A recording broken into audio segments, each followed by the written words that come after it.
Hi, everybody. It's Dawn coming to you with another weekly forecast. And this is going to be for the week of Wednesday, November 22nd through Tuesday, November 28th. For those of you in the United States, happy Thanksgiving. Please find something to be grateful for this week. Share your gratitude. Share it with an international friend to remind them to be grateful.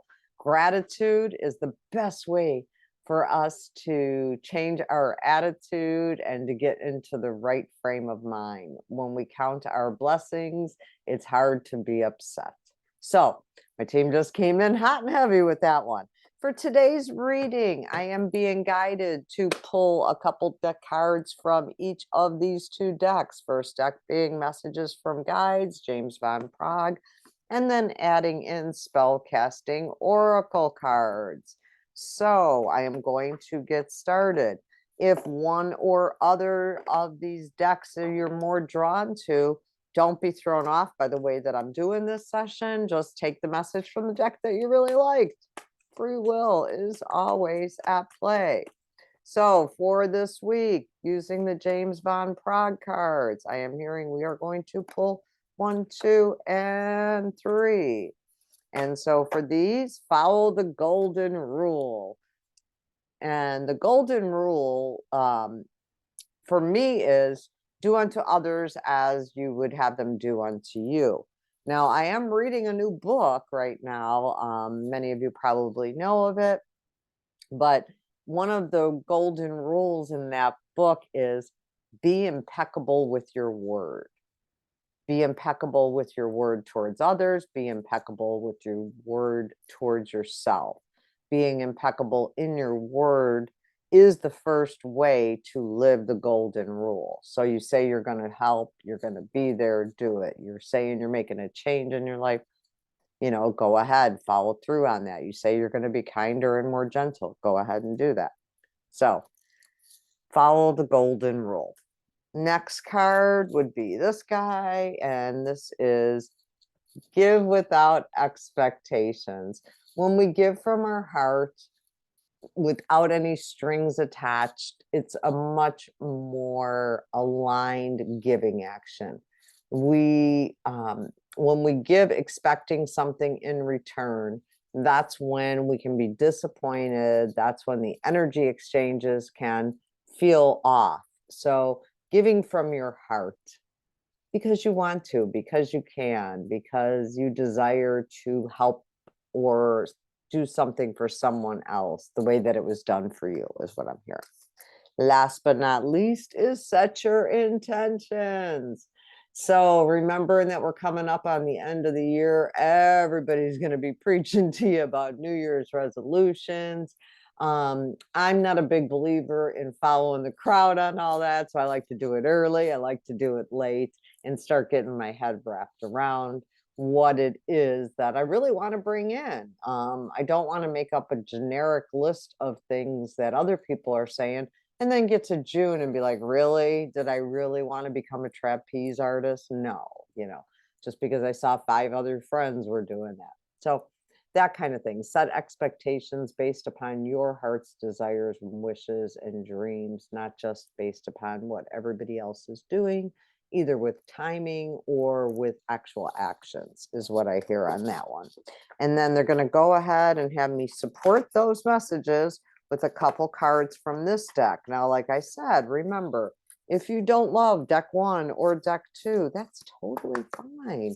Just take the deck of the messages you were drawn to, the deck that you desired in the first place. Same thing over here. We're giving me 1, 2, 3, and a 4th one. Okay, they're trying to fly. So card number 1 is family. Ah, yes, we're coming upon the holidays. And what I'm hearing is this is the family that you currently have, but also the family of your origin. So using this time to call up everything you are grateful for about your families will allow the interactions with them this year to be more high frequency. When we focus on every shortcoming and every misgiving, every hurt, when we come together, we are not able to experience the true joy and gratitude of being in family because we're hanging out on the edges with this hurt, this disappointment. So show up ready, show up grateful, show up in your best form so that you can make the best memories. I'm hearing a lot of you will still be Zooming this holidays, and that is the best way because you click off and then you go on your way.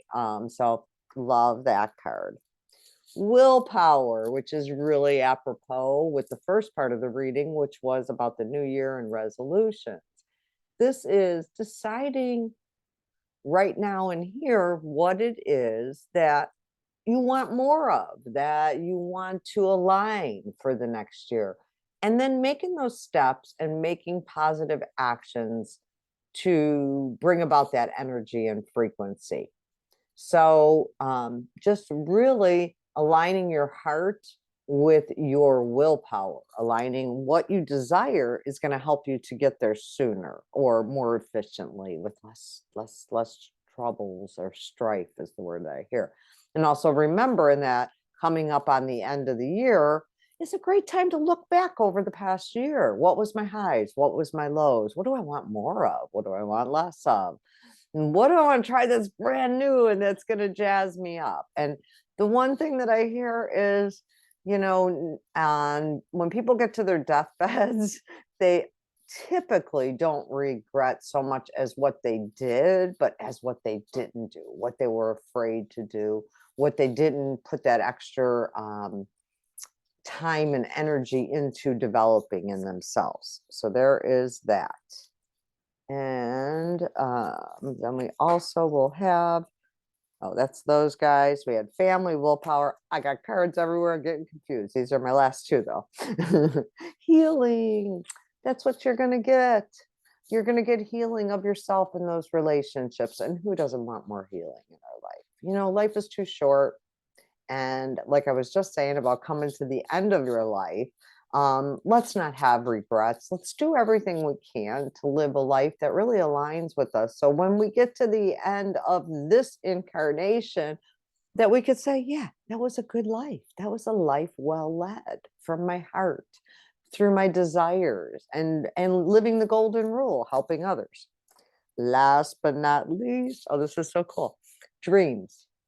What are your true dreams, right? Don't be a Debbie Downer. Don't be a dream crusher, as my children have told me over life. What are your dreams? And what if nobody judged them? What would be on your dream list? So think about that. You don't have to answer me. Just think about it. What are you dreaming? A lot of us, we were never safe or secure enough to dream when we were young, right? So if that's you now and you're young and I don't have the safety to dream. Yes, you do. You can dream. Let go of that baggage. Let go of the old values and limitations that society and your family might be putting on you. Now, am I saying don't ever work, don't take care of your responsibilities? Absolutely not. But I'm saying you can dream. It's okay to dream. I give you full permission to dream. And so what if it's crazy? Not every dream is meant to be acted on. Some are just to make you laugh and to think about what if. But some dreams are really meant for you and you wanted them in this lifetime. So if there is a dream that you're really desiring, put a little bit of that willpower into it. You got a chance to be healed and to bring it all in. And family is going to be a big part of this. Remember, the first part of the reading was follow the golden rule, give without expectations, and set your intentions. So I hope this message helps in some way, shape, or form. And I hope if you're celebrating Thanksgiving that you have a blessed, peaceful day. If you're not, if you're somewhere else or just not celebrating, I still hope you have a blessed and peaceful day. So sending love and light. Have a great rest of your week. Bye-bye.